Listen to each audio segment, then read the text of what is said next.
sight. In the darkness is the light. Out of the shadows of my life. In the darkness is the light. Welcome once again to the So Weird podcast. I'm Zach. I'm Kat. I'm Jimmy. And I'm Melissa. And tonight we are talking about Eddie's Desk, which is episode 4 of season 3. What's our mystery of the week? Doppelgangers. Which are sort of ghosts? Kind of, yeah. It starts out as basically a ghost episode and then reveals itself to be something a little different. We're still in Hope Springs. We're still going to high school here. Annie goes to a new class, is told to sit in her seat. There's no available desk. She goes into the weird, creepy, vaguely Nightmare on Elm Street-like boiler room, finds a creepy, spooky old desk. Ooh, there's a ghost in it. She runs out. There's a mystery involved. Weird things are going around the school. It's all connected to our grouchy janitor named Bud. And that is our synopsis for Eddie's Desk. What's your general thoughts on this one? Can I just preface this by saying that as we were talking about how we're going to do the So Weird podcast for season 3, we all want to do a fair and balanced review of this show. So we agreed to sign up for the episodes that we remembered vividly. And I had really positive memories of Eddie's Desk, so that's why I signed up for it. But rewatching it, I was surprised to find that it did not live up to my nostalgic memories. Aw. Well, I really wanted to talk about this one because I've kind of two thoughts about this one. It's the first Annie episode that I don't completely dislike. I think it's a little better than the previous 3 episodes. But by the same accord, I think it's emblematic of so many of the problems I have with season 3. What type of problems do you have with it? Well, That without asking, he will tell you. I mean, it's just, I find the whole episode to be very, very corny. I greatly dislike the high school setting. I think So Weird is a traveling show and it needs to be on the road. And when you take away that element, you make the show less like itself. And I can't help but feel like this decision to set the first 4 episodes, or at least the first 3 episodes following the premiere in the high school, was very much an edict from on high from Disney corporate saying we need to make this series more appealing commercially. We need to make it more appealing to our teenage demographic, so we have to have a bunch of high school episodes. And as I said, I feel like that is antithetical to the spirit of the entire series. Yeah, I found myself thinking, like, how many things can happen paranormal in one high school? Well, I mean, it's not so much that, it's just that there are a lot of other shows that have done that same thing. I mean, Buffy was airing around the same time. Kat has talked a lot about, well, what is it, the Blake Heisley High? Strange that book Blake Halsey High. Yeah, that's another supernatural themed high school set show. There were a bunch of them, and focusing on that, I think, takes away what makes So Weird special in the first place. Yeah, and also like the famous Jet Jackson, Even Stevens, Lizzie McGuire, The Jersey, all of those were in a high school. Even like In a Heartbeat, they were all kind of high school based as well. Exactly. So that's an issue, and I find all of the... Well, first off, I don't really connect the thread. I feel like there's a lot of weird plot holes with this episode that just bug me a little bit. Throughout the episode, we find out that... Should we go ahead and spoil the big reveal in the last act, which you can see coming a mile away? Let's take it like scene by scene first. Okay, all right. Well, before we get too far. Okay, well then you guys go. All right, so for this intro, this episode is set as different from the others right from the start. Because this episode doesn't begin with a voiceover, but instead we have a scene of Annie running into a new class. She's late and embarrassed to find there's not a new desk for her. The voiceover we do get while she's in the storage room looking at the ghost and then running away is very, very short, like only 1 sentence. So right away, that strikes out to me as this is not your average episode of So Weird.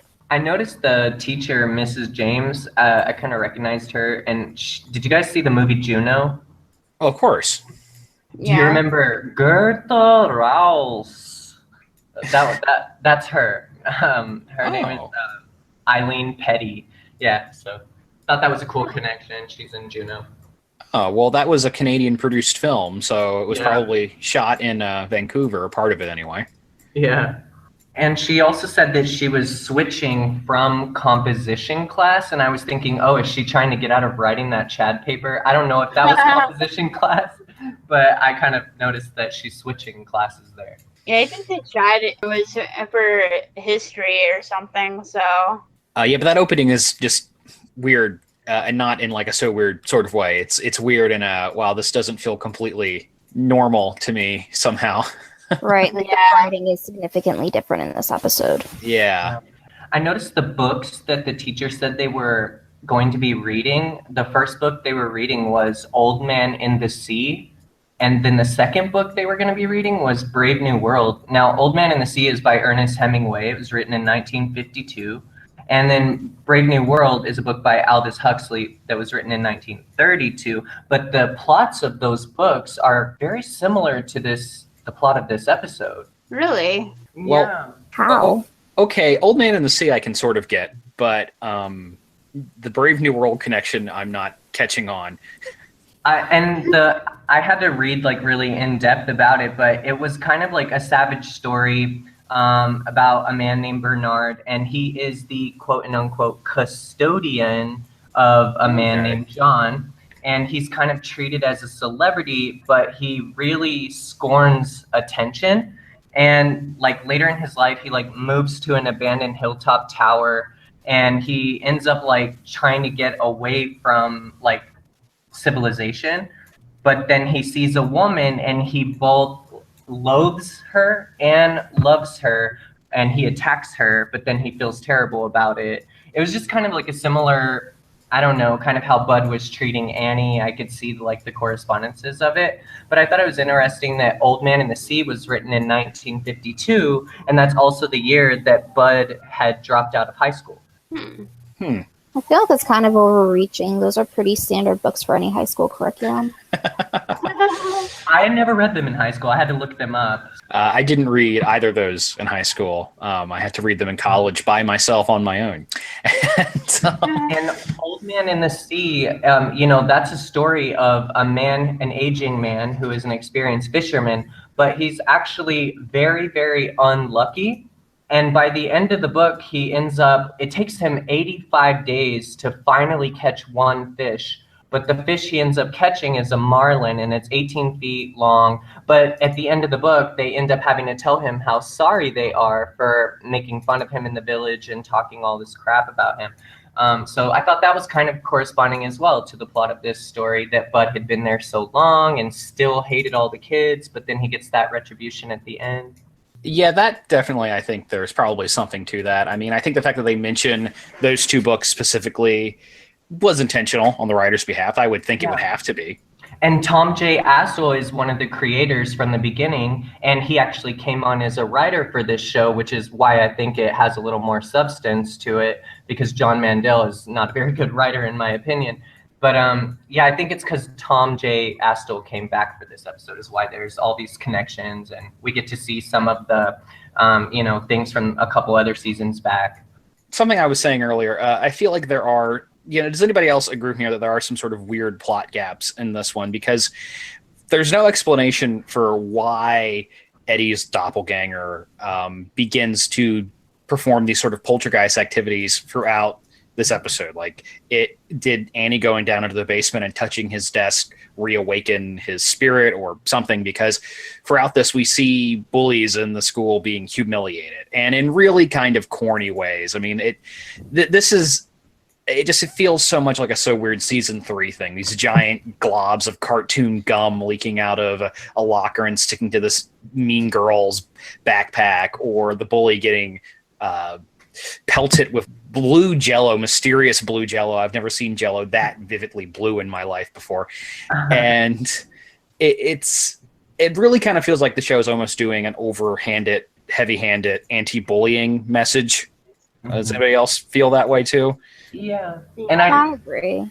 And also, I just want to say that this episode's portrayal of bullying, which is rampant in media, where it is so overtly obvious, I feel like it left me wholly unprepared to deal with what bullying looks like in real life. Wow. Judy Blume didn't prepare you for that one, huh? No. Yeah, no, I mean, it is. It is sort of ridiculous and overblown in a way that, bullying is a lot more, usually, I should say, more insidious than that in real life. You don't have somebody in the middle of the room declaring, throwing fish sticks at somebody. It usually doesn't really work that way. Mm-hmm. I did connect that both of the bullying scenes where the ghost does come into play, they were both for the same exact character, Brandon Adams, the kid who had pimples and the kid who was getting picked on in the cafeteria. So maybe that could have woken up the doppelganger, or maybe of course it was Annie. Maybe her wearing Thee's ring and then touching the desk could have just allowed her to be able to see the ghost, because obviously she's the only one who can see the ghost. I feel like it has to be Annie, because at the end of this episode, one of her friends says, "Oh, we're gonna miss you so much. We've gotten used to all the excitement." It makes these friends we've never seen before. No, they came up in Talking Board. Oh, Yeah. did they? Oh, okay, okay. Excuse me. And it seems like all the weird stuff only happened when Annie came here, and that's building off the idea that they presented in Lightning Rod, that Annie is just a magnet for the weird. Mm-hmm. And I really hate this premise, and I feel like it's just poor writing. Because at the beginning of this episode, we have Jack talking to Annie about how, first you want to fit in, now you're talking about ghosts. Earlier, we've heard Annie say, but I don't want them to think I'm a weirdo. Annie's obsessed with fitting in. And it really infuriates me that in this episode, later on, when she's having this conversation with Molly, and Molly's so concerned about her, she says, I know you're worried about me. I know you think I'm acting weird, but I don't want to fit in. I've always been the new kid. I don't think I'd ever be happy being part of the crowd, when it's this is exactly what makes you happy, Annie. Why are you lying to Molly and to us? Maybe it's just something she realized in this episode. Well, and I also... Maybe Annie's just a Mary Sue. And I also hate how little Molly has to do. I think this is a problem that we experience in a lot of season 3 episodes. It feels like a lot of the regular cast members are sidelined to a degree. Molly basically has one scene here. Ned is on screen for about 2 seconds. Mm-hmm. Irene got one line. Yeah, no, it's this very small role for the traditional So Weird crew. And I almost feel like I really kind of wonder if Disney was hoping to redirect the show entirely around the high school setting. And I don't know what the ratings were like throughout season 3. I don't know if this was a deliberate decision on the creative crew or what, but it does kind of feel like they're trying to redirect the show from the tour bus to the high school setting, and it bugs me. Well, definitely they were. In John Cooksey's FAQ, he even said that Disney wanted to take the show in another direction, and that they wanted the kids to stay at school and have more of a normal life. Yeah, they wanted it to be a more traditional Disney Channel show. Yeah. And the one, I think, good thing about this show, or probably the best thing about this episode in particular, is that we have the return of Clue. Yeah, it's definitely agreed. I agree with that. I really love the backflip romances in this episode. Their romance. And I also going with Annie being a magnet, she made a comment, when she takes Bud to, the assembly. She makes a comment. He says, "How did you know I was Eddie?" But she says she had a feeling and she didn't know what it was. So I don't know if that has something to do with her magnet or being a magnet for the weird. That was interesting to me. That jumped out at me too. The quote that I noted down was, "I know what it's like to be an outsider. I could feel something. I just didn't know what." And this line sticks out to me as one of the reasons why it was so easy for me to love Annie as a child, but hate her as an adult. Because part of me really wanted there to be secret meanings in everything, for life to truly be magical with these elements of fantasy hinted in reality, that life could be fun if you just knew where to look. But adult me knows that is all bullshit and demands a proper explanation, and can only interpret this line as poor writing. Yeah, it feels like an ass pull. It 100% does. I thought it was cool. We got to see the car again from Drive, which kind of had a haunting story. Maybe it was a haunting story. We don't know if it was a ghost, like you guys said in the last episode of that, or the podcast episode of that episode. or was it the machine itself, that was making? But I thought it was cool. We got to see that 1967 Mustang, I think it was.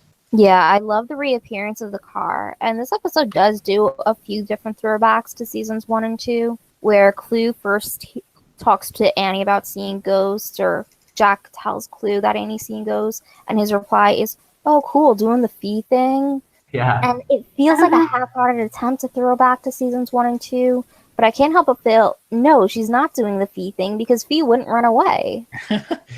Well, and Fee does have a cameo, sort of, in this episode of sorts via email. Rocker baby, yeah. Yeah.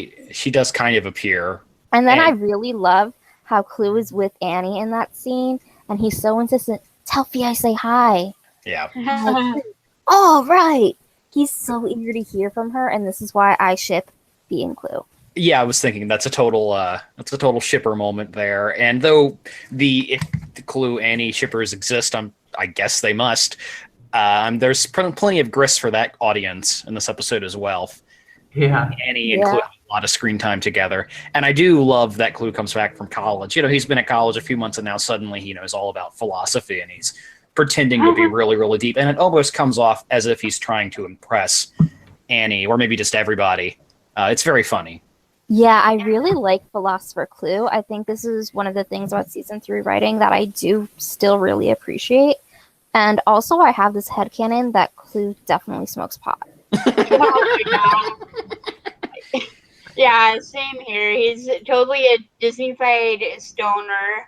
And philosophy is just like the perfect major for that type of character. So it's fitting, in my opinion. Yeah, I really feel like that was implied. He's always been kind of a surfer dude anyway, so... Yeah. And also, speaking of shipping moments, when we have the mug scene where Clue and Annie are sitting on the couches with, like, hot chocolate or something, the look on Annie's face as she's staring at Clue as he gives his little philosopher speech. She looks so enamored with him. That would have been the look on my face if I was sitting across from him. Yeah, I wonder, is it because she's, genuinely impressed by what he's, the pseudo-philosophical nonsense he's saying, or is it just because, hey, she's a teenage girl, he's a cute boy, Yeah. And he did have a crush on her in Lightning Rod, right? Remember he wanted her to go bike riding in Lightning Rod? He was, like, trying to flirt with her a little bit in that episode, and she thought he was kind of a jackass. Well, not to mention Eric Von Detten himself was a teen heartthrob at this time. Yeah. So it wouldn't be out of the realm of possibility for Alex to actually be crushing on him in this moment. And his hair is completely different. I kind of feel like, what was the name of that one season wonder he was on in between seasons 2 and 3, Man in the House or some such thing? Where he, like, took his shirt off. Yeah, no, it feels like he left the set of that show and came over to So Weird in, like, the same wardrobe. Yeah. Right. Same haircut, yeah. Yeah. I like the way he answers Jack when Jack says, like, "So, how are your studies doing?" And Clue says that he could give his subjective view on it, but he fears that Jack is more interested in the objective societal standard, which he believes does not tell the whole story. And Jack says, so, like a C average, right? That is the moment that makes me feel like Clue was high as fuck. Yeah. Him and Carrie were blazing in the car, like, before they went to pick them up. Yeah, and for me, the Clue stuff is really what makes this episode watchable, because I have zero investment in the mystery of the week. No interest in it. Yeah, on another level, when we had that scene with Clue and Annie reading the text from Fee, the way Clue's voice is reading Fee's text, it almost sounds like Eric Von Detten is trolling us, making fun of the lines. Like, just the tone of voice. Something sounds off, like he's playing it or something. No, not impossible. Yeah, I don't know. I do like that scene, though, where they're chatting with Fiona. I like that moment. That's probably my favorite scene in the whole episode, I think. Yeah, I also really love the comic relief scene. Well, I feel like season 3 is mostly comic relief. Yeah. But I especially appreciate the scene with Clue and the secretary, Mrs. Mansfield, where Clue does this little experiment in getting the secretary to do research for him. I feel like that is Carrie Bell level slacking to get somebody else to do your work for you. And I really love Mrs. Mansfield's lines with, no more horseplay, run off to college now. Like, why are you here? Yeah. Yeah, what about the home ec incident? What did he do to cause half a dozen fire trucks to show up at the school? Make prop brownies, maybe? Well, that's the spaghetti incident. We'll just never know. But honestly, it's not completely unbelievable considering I had my own incident in chemistry that began with chemicals and ended up with the building being evacuated. So me and Luke can be one and the same there. Well, yeah, but that was a chemical class. This was home ec. What can I mean? I just feel like he had to have lit something on fire by accident. But Yeah. Also, something else that jumped out at me was Mrs. Mansfield referring to him as Cluet Bell. yes, Is this the first time he's been referred to as that name? I feel like we probably have heard Cluet. Like, I think maybe Irene has called him Cluet before, like maybe yelling at him or something. I feel like we've heard it I don't before. think so. No? I don't remember that, and I remember almost everything that's ever happened, and so weird. So Yeah, me too. And I feel like this is the first time we're hearing him being called Cluet. So is that his real name? Yeah. Canon from John Cooksey? Or is that something that season 3 writers just made up? we'll have to ask John. He can answer that on Twitter. Yeah, I mean, it makes more sense. I don't think that Ned and Irene named him Clue. I think that's probably like just a take on his actual name, Cluet. well, more importantly, is the name Cluet like an actual human name? Because I don't believe I've ever encountered anybody called that before outside of the context of this show. Good question. I'm about to look that up right now. Go ahead, Melissa. I was starting to too. But yeah, I enjoyed that scene too, and the whole interplay with the secretary is a lot of fun. That got a couple of okay chuckles from me. One thing I notice is he makes mention of a specific conundrum. He calls it Dinglemeyer's conundrum about a person not existing. But yeah, that sounds made up. Is that real? Yeah, I couldn't find anything on Dinglemeyer's conundrum. So weird writers pulling our legs. Mm-hmm. Or maybe he made it up. Like maybe he made it up that moment to like come up with his story that he was doing a college project and maybe she should start typing in this name like now. Yeah, that sounds like a Clue move that he would make up a philosopher conundrum right off the top of his head. Yeah, that seems in character. Yeah. Any information on Cluet, Melissa? How do you spell Cluet for one? It's got to be like C-O. Cluett. Two T's. Okay.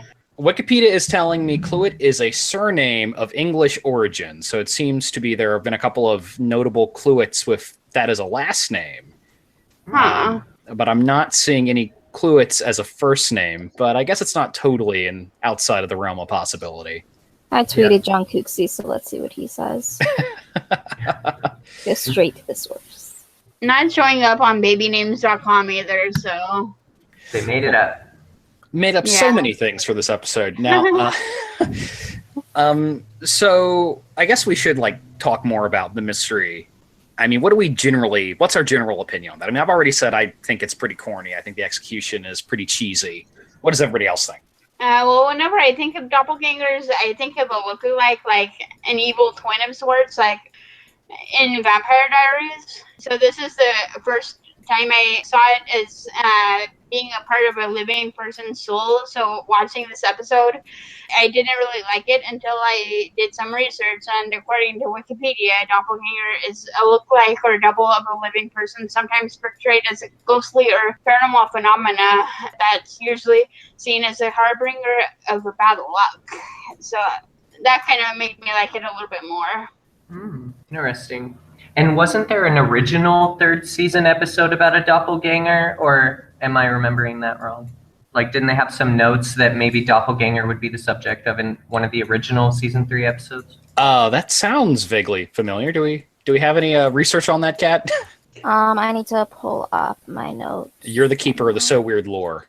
Yeah. But going back to my initial thoughts on this premise, I remember as a child, I really loved this episode, and I have memories of watching that scene with Annie down in school storage room where the ghost is like haunting her, trapping her on the desk and taunting her with na na na na na na. It creeped me out so much as a kid. But watching it now, it's so cheesy. Yeah, it's corny as shit, man. Yeah. And that high-pitched whistle that kept happening in the episodes, like this really high-pitched, it almost sounds like a scream and then it turns into a whistle. Yeah, I mean, the whole thing is handled. It just reeks of like cheesy kind of horror cliches to me. I mean, attempting to do traditional horror movie cliches, but in like a family-friendly menu. And I mean, the ominous warnings appearing on the desks themselves. It's bad, man. It's bad. Leave me alone.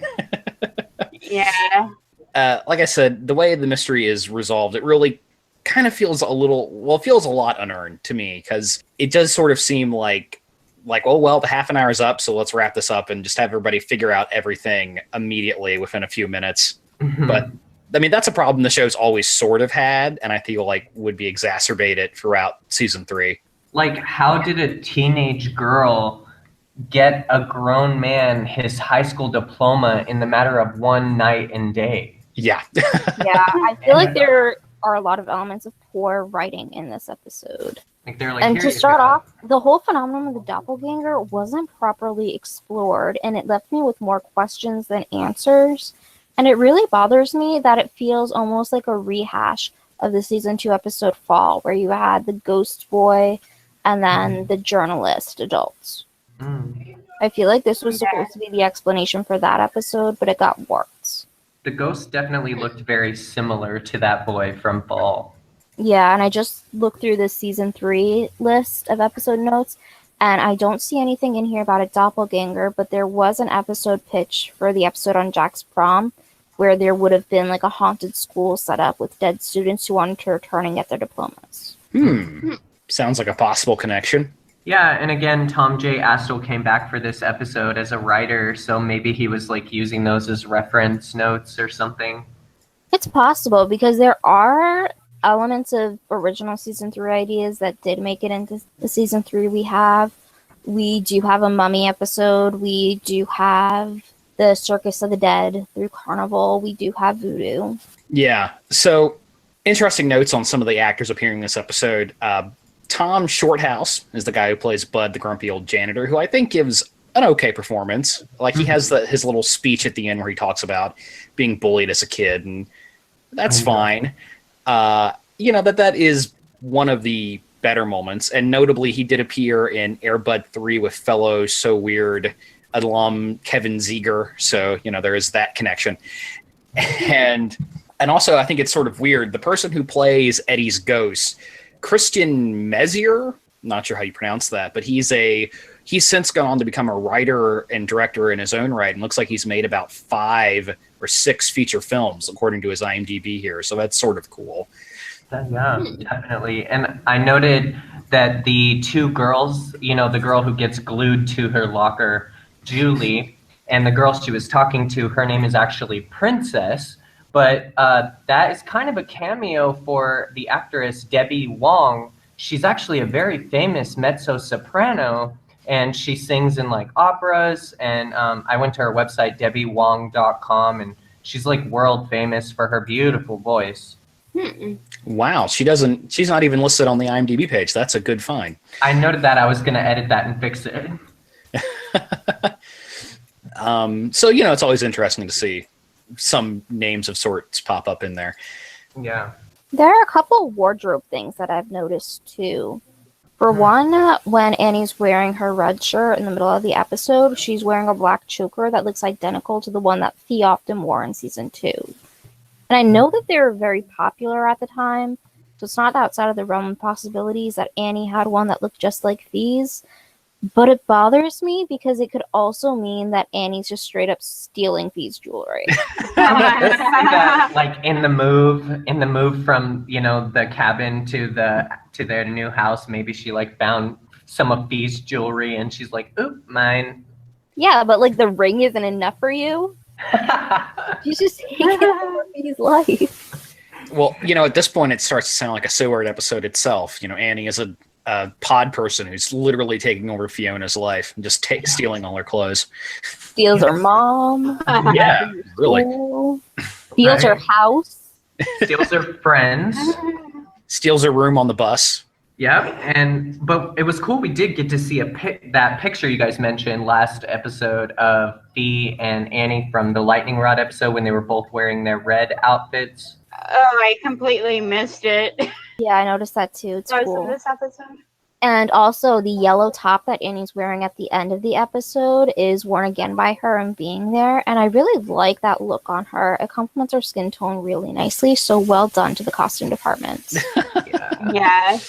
Give the shout outs to the costume department there. Man, I just don't have a lot to say about this one. I don't like it. It's such honestly, as I said, it's sort of sad that this is probably the best season 3 episode thus far. And I still mostly dislike this episode. For the most part, it really doesn't make me feel anything but embarrassment for watching this, being an adult man and watching this cornball bullshit. Just kind of. Yeah. I thought it was kind of funny when Clue was talking with Mrs. Mansfield. She says that there were over 1,000 Eddies or Edwards in the school over the last 50 years. And I was thinking, wow, you guys really updated your computers from the last 50 years? Because that was back in the heyday when computers were still black screens with green writing. And, well, maybe a little later than that. Not quite. We had Windows 98. Yeah, but would they have had, I don't even think my high school in California, had all the students from the last 50 years in the database. Yeah, there's no way. Yeah. Right. But remember, this exists in the universe where they have magic Wi-Fi that follows them everywhere they go. True. That's true. Yeah, very true. Well, as I've said before, the writers of the show clearly thought computers could do anything. So let's just go with the fact that So Weird exists in a more advanced alternate universe than the 2000 we lived in. I just feel like there was so much bad writing in this episode. Another line that I want to point out is from the scene when Annie and Molly were having their little talk, and Annie was just like, well, what about some people who never get what they want? And she sounds so deep, but I feel like Annie has no way of being realistically so insightful about Eddie. How did she know so much about him from the little bit about what Fee told her about doppelgangers? How was she able to piece all that information together and find out that he really wanted his diploma, and then, as Zach said earlier, organized him to be able to get it? I have no idea. I wondered that myself. Other than Mrs. Manfield saying that he had dropped out, and then Clue telling her that probably, how she did all that and got the whole entire school in on it is just completely unbelievable. Well, I mean, there's just a lot of, you say, Kat, you say that you don't believe Annie in that moment, and I just don't know if I ever believe Annie. She just doesn't have the conviction that I found with Fiona in the earlier 2 seasons, but man, what can you do? Yeah. And Molly says, well, one thing I do know, Annie, is that you are a very kind soul. I thought that was kind of dismissive, because she didn't know, was it Annie who was struggling with these feelings, or was Annie just sitting here, fretting over her empathy for this janitor? And she was just very dismissive, not are you depressed? Are you thinking of cutting yourself? Or, instead she's just janitor. Well, Annie, you're a very kind soul, so I'm going to go have some dinner. It was very dismissive on a parent's part, or maybe it was just the bad writing. Well, of course it was. Well, also, Annie, Molly is not Annie's mother, so. Yeah. And hey, nobody says that it's weird that a 14, 15-year-old girl is spending this much time with the old janitor. That doesn't raise any eyebrows. I guess 2000 was a different time. I also just want to note that I feel like this episode is probably at least partially responsible for my antics when I was a little bit older. Because when I was in the middle school grades, I went to a K through 8 school, so I was in the same school for a long time. And my friends and I would love to make up stories about our janitor. Because there was this room in our school, the audiovisual room, and it was always locked. And we're like, Why is it locked? What goes on in there? So naturally, we made up our own explanation that involved the janitor taking students in there, hacking them up, and then serving them as ketchup and chicken tenders in the cafeteria. And that was the reason why our school suffered from such low enrollments. Well, Kat, I think that's actually a normal kid thing, because when I was in elementary school, we used to make up salacious rumors about the janitors as well. So I think that's just normal kid behavior. Oh, good to know. Or I'm the normal one because I never did that. I mean, I can recall I don't know anybody who's ever done that. Well, now you know two people who have. Because, I mean, we in the third grade, my school had a janitor named Chester. Literally knew nothing else about him, but simply based on his name, people started calling him Chester the Child Molester. Oh my God. Which, would get somebody fired today, but it was just harmless shenanigans back then in 1994 or whenever this was. Now we know why Bud was so upset about the kids, because earlier in the beginning he's telling Annie you kids never give up, you're always doing something to pull my leg or play jokes on me. Then he should quit his job. He is in 2 days. He's apparently, yes, he's 2 days away from retirement. He's lucky he's not in an 80s cop movie, or else there would have been a target on his back. Well, do we have anything else we want to... I think I've gone through all my notes here. What do you guys say? Well, we also need to talk about the end scene on the bus, which I feel is one of the better scenes of this episode, when they're all packing up and then getting on the bus ready to go on tour. It's really precious to see the whole cast together and Ned all excited about driving his bus again. Yeah. And they did make mention that, of course, this is the year 2000 tour, so it was the first time we get to see that written on the new writing on the bus. And they mentioned that they have 25 cities to get to in 8 weeks. Yeah, and the side of the Tour 2000 on the back of the bus reminds me that for season 3, the Disney So Weird website took down Fiona's website and replaced it with a tour-based interface, and I'm still bitter about it because I didn't start going on SoWeird.com until season 3, and I drove myself crazy looking for Fee's website, and I can never find it. Yeah, well, I'm glad you brought that up. That brings back some memories for sure. I definitely, when Zoog Disney was a thing, I was all about that. I was on that website a lot, and I remember the old So Weird website, not vividly, but I do recall it. And I do remember when they changed it for season 3 and just being very, very annoyed that the old interface was gone. So I'm glad you brought that up. That brought back some memories.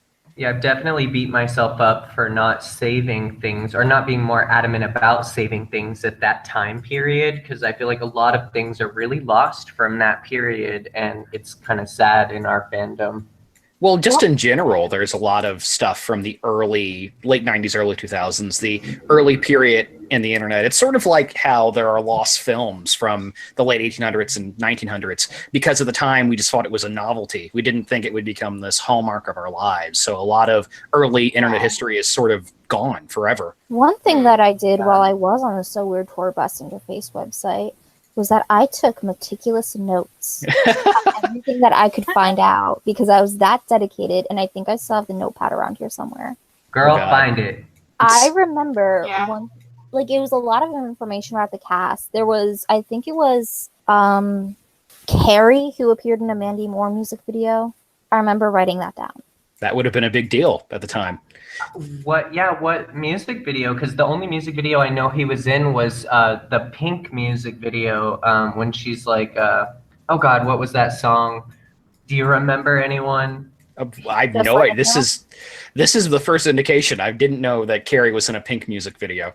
Yeah, it's that Don't Hate Me, Please Don't, Don't Let Me Get Me? Is that Yeah, okay. Don't Let Me Get Me. He's the love interest in that, and she's got him all tied up, and she's kind of torturing him the whole music video. Oh, I will definitely have to rewatch that. I'm glad that my years spent watching MTV in the early 2000s finally paid off. And he later went on to star in Tyler Perry's Medea's Christmas, which was amazing. And he's in an interracial relationship. I just loved seeing him in that role. That was a great film. I really enjoyed it. Well, it's always nice when a So Weird cast member pops up in a newer project, just the reminder that they're still alive, they're still working. Yeah. And his sister is extremely famous, the wife of Ryan Reynolds. Oh, Blake Lively. Yeah. Oh, I had no idea Eric Lively and Blake Lively were brother and sister. For I real? Brother and sister, yeah. Well, of course, they're all Canadian. How couldn't I figure that out? Right. You just now made that connection that they were siblings? Yeah, I literally did not know this at all. So You're like, oh, Blake Lively. Oh, Lively. yeah, it literally just occurred to me. Sorry, Mhm. I'm not up to date on my So Weird cast members' personal lives. You For blew my shame. mind. You So just blew my mind by your mind being blown. Do you have anything else to say about Eddie's desk? I really hate the ending where the ghost runs out and jumps into Eddie's body. That's just such cornball bullshit. Yeah. Yeah, and we never get an explanation. Mm-hmm. Well, it's not even that it's an explanation. It's just so corny. Like, was it totally, absolutely necessary for us to see that? Like, I've always kind of felt like season 3 talked down to the viewers in a way that the first 2 seasons didn't. And that would be an example of that. Just this need to wrap up everything like, oh, well, we have to show the ghost or the doppelganger going back into Eddie to let the 3-year-olds in the audience know what's going on. Like, I didn't feel like it was necessary to do that. It bugs me. That also like reminds me of how semi-educational seasons 1 and 2 felt, where I felt like I was learning something in the episodes. And in season 3, there's none of that. It's just pure entertainment. They don't even think through their own writing. It's funny you say that because I almost sort of feel like the opposite. Like if season 1 and 2 had an educational element, it never felt forced in. It was never distracting. Why season 3 frequently feels like it has these sort of overarching morals. I mean, with this one, there's an anti-bullying moral. With a Babel, there's a message about dyslexia, and believe me, I have lots of things to say about that when it comes around. And there are a couple other examples where it sort of felt like we were hammering in a cheesy moral, for the kids. Like Mr. Magnetism, like with his being too cocky. Right, yeah, like shit boyfriends, stay away from those. That's the moral of that episode. Oh, yeah. So, I mean, I wish I had more positive things to say about this episode.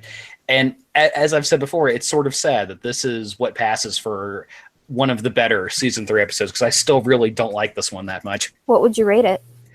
Oh, we're doing ratings now. Okay, well, when I first rewatched this a couple years back, was going through the whole series, I gave this one a 6, which I think was incredibly generous on my behalf, because now I would probably have this one sitting at a 4 or a 5 if I was in a good mood, but probably a 4.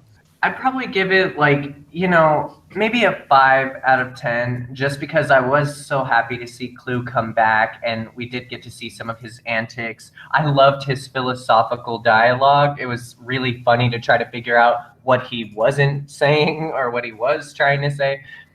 He was really goofy this episode, and it was great. And I did like the dynamic that he had with Annie's character. I also liked the cameo with Fee, but I felt like this episode had a little bit more substance just compared to the last couple episodes, because those felt really flagrant to me. But yeah, that's why I would give it like a 5 out of 10. What about you, Melissa? I think I'd give it an 8 out of 10, just because I do like it better than the past few episodes in season 3, and I really loved the Clue return and all of his antics, as well as the other stuff Jimmy mentioned, and dynamic with Annie, and also the Fee scene. It was nice. Don't really have that many complaints about this episode. I mean, an 8, that's pretty high. I did 7 for my last 3, or 2 or 3, and I like it better than the others, so I figured it is fitting to give it higher. I would give this one a 4. It's a visually striking episode, and it's one that I remember liking as a child and finding the plot riveting as a little kid, and I do think it helped inspire my own later antics in school. And Philosopher Clue is definitely the best part of this episode. Mm-hmm. However, it's very poorly written from an adult point of view. I cannot wrap my head around how the doppelganging started, why Annie would be so casual about her ghost busting and go from wanting to fit in to saying she'd never be happy as part of the crowd. She was too much of a Mary Sue here, and I just couldn't enjoy this episode from an adult perspective. Yeah, I agree. Annie's character arc in this episode just makes no sense at all. Did she ever, though? Okay, so do we have any feedback this week, or? All right, we have 2 comments from the last episode, Detention. First, we have from Kathy, who says, "Hey guys, it's Kathy. I was watching the episode and thought one scene was funny that you guys didn't mention. It's right before the end credits play once the gang is done playing their song, and Annie goes, 'Yes!' while kicking her foot out low. Anyway, great job on the app. Thanks, Kathy." And I think Jimmy did mention that part, right? I don't think we talked about it. No, I remember Kathy mentioning that we hadn't brought it up. All right, and then Allison on YouTube wrote, "This was a meh episode for me. I didn't hate it, but didn't really like it. The detention part was a little creepy, but that's if you don't compare the episode to the first 2 seasons. It feels almost lighthearted. I don't know, it just didn't really do it for me. I really like that Allison makes a distinction between it might be creepy, but only if you don't think about seasons 1 and 2, which were really creepy." Yeah. And to be fair, season 3 is a meh season, I would say. But that's me. Yeah. Agreed. So thank you guys for your feedback. Thank you. All right. Well, is that it? Anything else we want to discuss while we're here? Do we have any news on Disney reboots? Not that I'm aware of. Been kind of a slow week for that, though. I am looking forward to the Netflix grimdark Sabrina the Teenage Witch reboot with Karen Chipka that I think is premiering later in the year. Something that may possibly be up the alley of the So Weird fandom, since it's teen girls and spooky stuff. I don't know. And also Melissa Joan Hart, because she did direct an episode in the 3rd season. Well, there you go. Though I don't know if Melissa Joan Hart's going to have anything to do with the new version. But oh, really? Oh, that kills it for me. Well, it's completely different tonally. Like, this is based off of... a couple years ago, the Archie Comic Company started publishing horror comics, and they did sort of a horror version of Sabrina called, I believe it's the Haunting Tales of Sabrina or something like that. And this new series is based off of that. So this will not be a goofy sitcom. There will be no talking cats like the 90s show. Yeah. Well, hopefully she gets like a cameo, like a random character or an ant or, something like that. It would be nice to have her on, for sure. I do agree. Yeah. All right, so earlier in this podcast, I tweeted John Cooksey to ask, was Clue's names always short for Cluet, or is that full name something the season 3 writers made up? And John Cooksey has replied and says that I think Cluet was Clue's slightly smaller clone. That was quick. Yeah, so I guess that wasn't something that they came up with. Okay, well, I'm glad we solved that mystery. Right. And we also got confirmation that Cluet has a clone. Or Cluet is a clone. That is a tongue twister. And also, apparently, I got throughout this whole episode without mentioning Drew Barrymore once starred in a movie called Doppelganger, a cheesy horror movie from the early 90s. That was a real ball drop on my behalf. Sorry, guys. So for the people playing along at home, there's Zach mentions an old horror movie. You can tap off that bingo spot now. Love it. Well, if there's no further business, I conclude this meeting of the So Weird podcast. I'm Zach. I'm Kat. I'm Jimmy. And I'm Melissa. Keep the faith and never give up on So Weird. That's right.